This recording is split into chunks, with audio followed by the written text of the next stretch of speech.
Hi, everybody. I'm Bill Whittle with my friend Alfonso Rachel. This is the Virtue Signal, where we talk a little bit about what's going on behind the daily scenes in terms of the news and try to figure out what's actually the plate tectonics of all of this madness is. Zoe, you and I both, you much more than me, but I'm catching up, have had unpleasant experiences with the folks over at YouTube. And YouTube is where, at least until very recently, the world put its content. And I'm old enough to remember a time when YouTube just ran videos. And I don't want to get into the whole carrier thing versus a editorial thing. It's not, because it's not really about YouTube.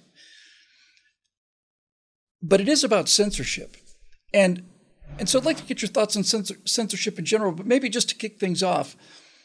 My experience has always been, and continues to be as I get older, is that the people who want the other side to shut up are the people that don't have an argument to make.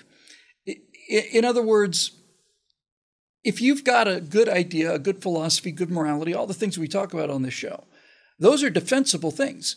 And so free and open debate is just dandy with you. For me, I feel like I could defeat any of those arguments. The people who want you to shut up seem to have a real insecurity about it. And when they banned you from YouTube and they gave us a first strike, and I'm sure they're looking for an excuse to give us 2 more, the question that comes to my mind first is, well, if this is the censorship you're going to be pulling on us, what is it that I'm saying that you're so afraid of? Oh man, there's that allergy to truth again. And, and there's my truth versus your truth. And hey, if they've got the power to, and the resources to say that this is my truth and we don't like your truth, it looks like they're going to use it. I'd see, haters coming in and, making content or their comments and they want to shut you down. They want to come in and try to bully you until you quit, right? So I guess, cyberbullying is like a real thing. So if you have these drones that are going to come in and do that, you think that people who actually have the power to silence you aren't going to take advantage of it? Of course they are. Man, I remember, back in the 80s, when I was trying to, pursue my ideas and stuff like that, even my mom told me, she goes, be careful about what it is that you're doing, because when it comes down to when people want to silence you, they will. This was like back in the 80s. I'm still a kid, but I one of those kids that wanted to change the world and all that sort of stuff. And I know it definitely wasn't for the better, but I thought I was doing a good thing, right? But even my mom told me, said, if they want you to be quiet, you will end up being silenced. So here we are. We're being silenced for what it is that we're doing. And why? Well, I don't know if there's going to be any satisfying answer in terms of why they're doing it. It's just, the root of it really is pride. You got a person packed with enough pride who has the resources to say that, hey, what I believe is what everybody else should believe. Well, you're not going to stand in our way, and we will bury you. We will throw you in a ditch and you will be forgotten, and we're going to go ahead and do what it is we're doing. But like we said before, Bill, truth doesn't die. You can go ahead and try to bury it. It's going to resurface again. Amen. Thank God. Mm-hmm. If you're on the side of the light, then you've got an enormous ally, because there is no darkness generated. You can't project darkness into a room. Mm-hmm. So when I look at people who are so eager to censor things, and again, I don't really want to get into the whole thing we've talked about on many different shows about the whole idea of YouTube being a private platform. And I'm not really interested in that, at least not right now. What I find when I run into censorship is that it is a combination of fear and arrogance. And these two things reinforce each other. There are people who are very sure that they're right, and since they're sure that they're right, they don't want to hear anything that would question their belief system. And so they suppress it. And then the more they suppress it, the more certain of their belief system they become. And round and round and round it goes. And so when you have somebody at YouTube, is probably a 23-year-old or something, determines that one of my videos is promoting false medical information,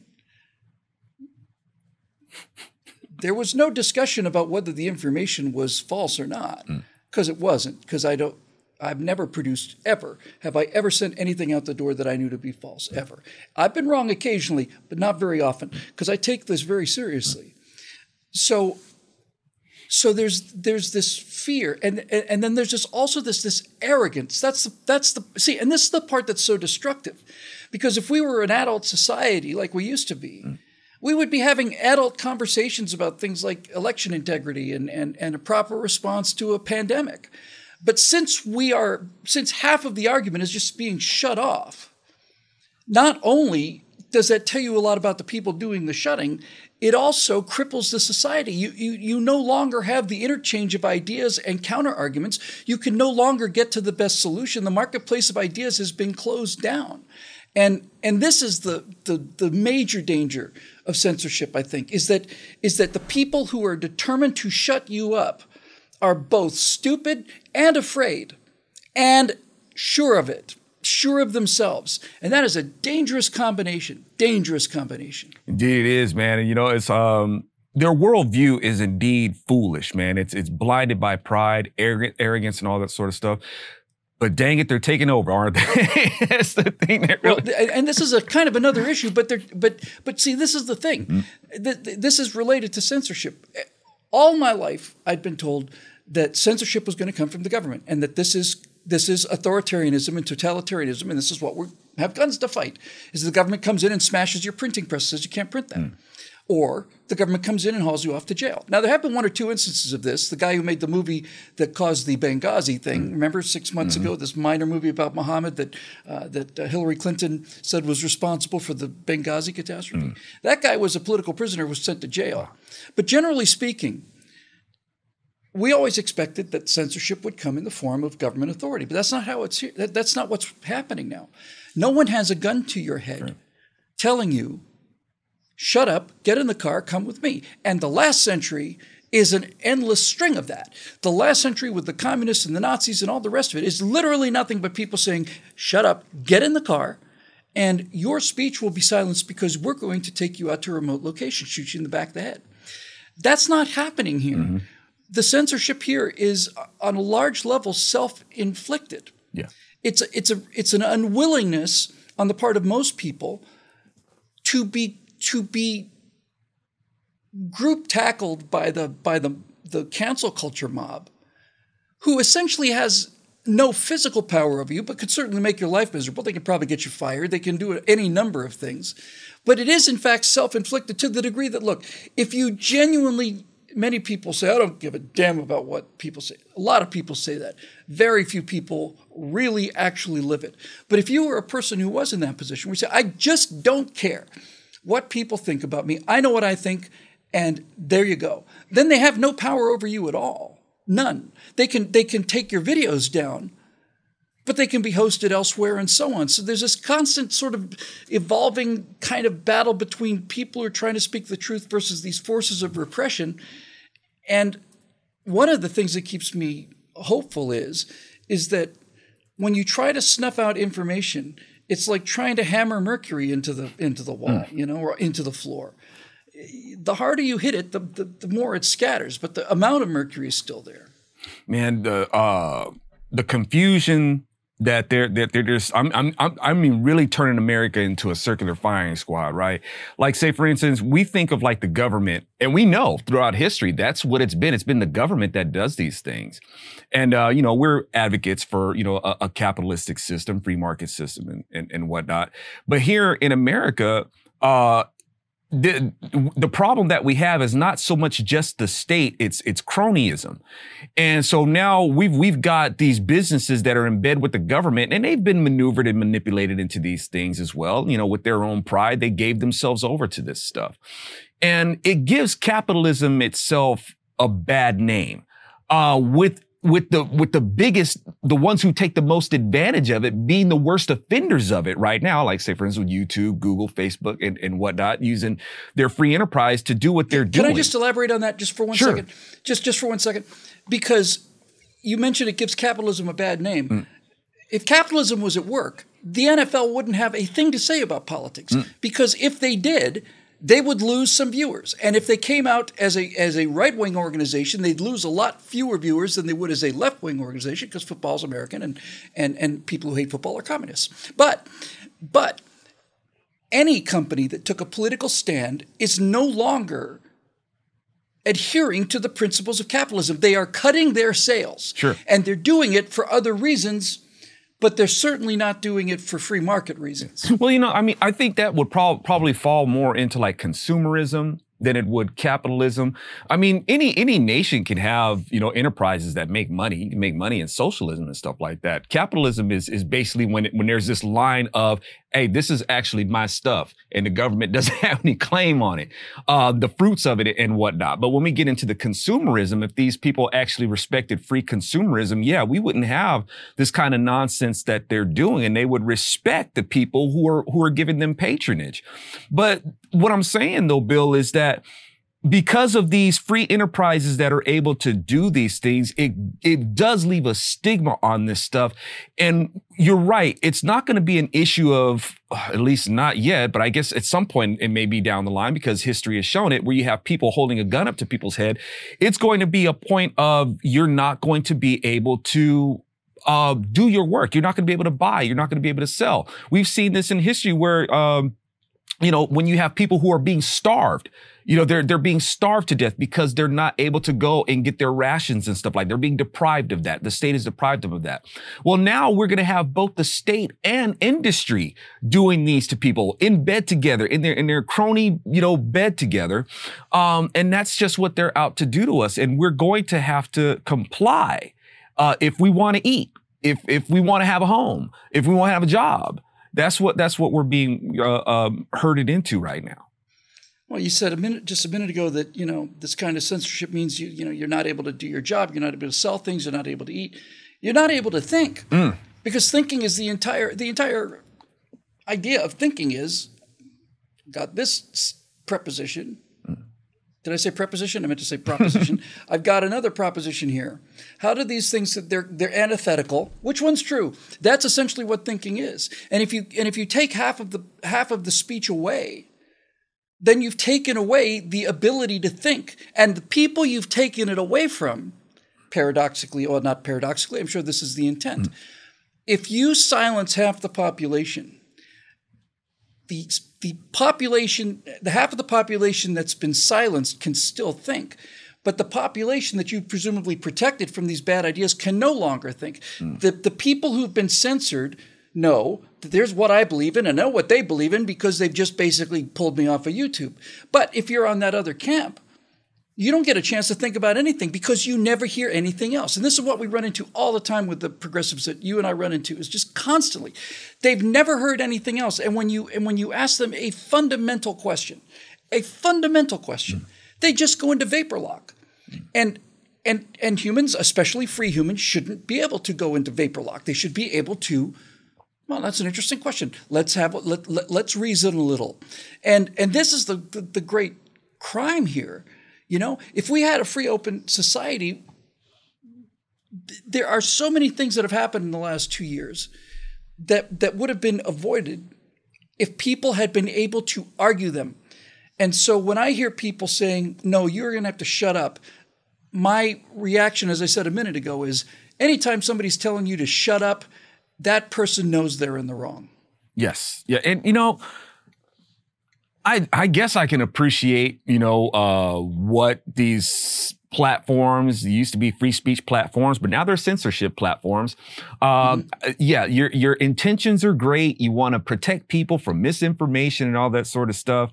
But once again, this is just good intentions. In the real world, what you guys are doing is evil. And that's the thing about evil. Evil, even when people do evil, they think they're justified to do it. They're going to look for reasons to justify the evil that they're doing. It shows that they have, this great lack of trust. And you know, I don't even know if I want to say that. It's not yeah, it's a lack of trust only in the sense of they just think that they're better than us. They don't trust us to be able to say anything else because they are supremacists. They do think that they're better than us, and they want to be able to control what we think, what we say, you know, what we buy, what we sell, and all that sort of stuff. That's what they want to have full, you know, control over. And yeah, it's now the thing is, how does this come about? You know, how do we undo this? Well, we have to come to agreement on how it came about. And because we're not going to do that, I mean, we can keep trying. That's the thing about it. We have to at least try to promote reason. You just don't want to just lay down and say, oh, well, you know, you can't do that. You just can't say, I throw my hands up and, you know, and just let the world do what it wants. You know, I ain't going to do that. You know, I ain't going to do that. But I understand that people are just going to disagree on what the root cause of this is. And as long as we are in this state of disagreement, we're not going to resolve this. Right. So when I see something like this, this strike we got on YouTube, they said, well, you're presenting false information. And my response is, how do you know? How do you know? If all you've done is select out anything that you don't agree with, how do you know that you're right? The way I know I'm right is because I have people who are opposing the things that I believe in, and I can argue and discuss with them, and I can realize that, yeah, I can prove I'm right. And in the rare instances where I'm not right, I'll move to where being right is. So when you have these kind of arrogance of censorship saying, well, that's just not true. How do you know it's not true? If you have taken away the ability to question the premise, then how do you know that you're correct about the premise?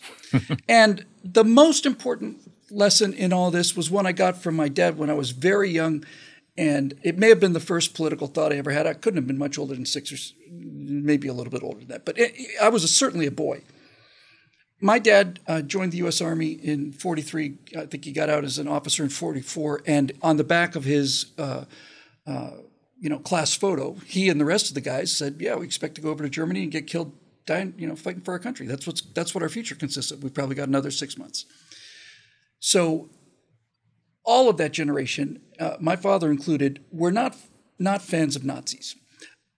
The only time I've ever seen my dad get fully angry is when I had a swastika that I drew on my hand. And I drew it on my hand because I was putting it on the wings of the airplane that the good guys were shooting down. It's a tough thing to draw when you're a kid. He went ballistic. So there's his anti-Nazi street cred. But here's the point. When this enormous explosion came out when the Nazis wanted to march, was it Skokie, I think? The Nazi Party wanted to have a parade.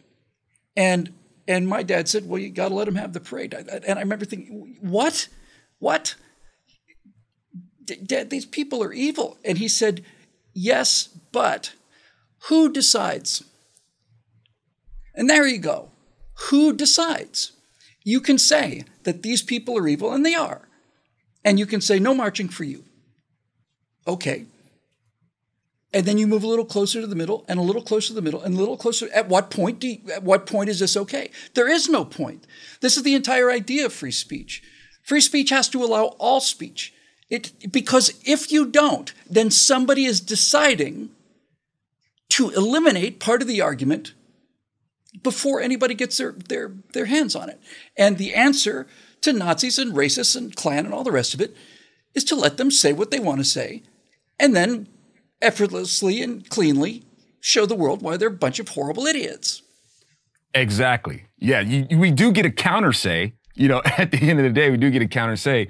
Marching in the streets, yeah, the Nazis want to march, the KKK wants to march. I mean, the problem with that, of course, is that if they're able to spread their influence, that could be a problem. However, but like we said, we have those counter arguments and say, okay, no, you might not want to follow along with what these guys are saying. But marching. So if you decide to say, okay, no, Klan and all the racism is out, okay, and then you move to what? And then to what? And then to what? At what point does it become okay? It's like the abortion issue. There's conception and there's birth, and that's it. There's nowhere on the spectrum, nothing, not one event where it suddenly becomes something that it wasn't before. So you've got to stake out if you're going to be rational, you've got to take a position. Yes. Are you a person at conception or are you a person at birth? Is all speech allowed or is none of it allowed? Because if you don't say that all speech is allowed, then you're saying that some human being has to decide on a case-by-case basis whether you get to speak or not. Well, it depends on how a person even wants to define speech, though. That's the thing, because people are taking speech to mean whatever they want it to mean. It's their free expression. But speech has become expression. You can express yourself in any way that you want. But like I said, if these people are going to march, that's one thing. However, if it's going to be a Klan rally that's marching, and on one of their floats, they've got like some people hanging, not in effigy, but actual people hanging, say, okay, hold on, that's no longer. Well, that's not speech. Now we're talking about murder. Sure.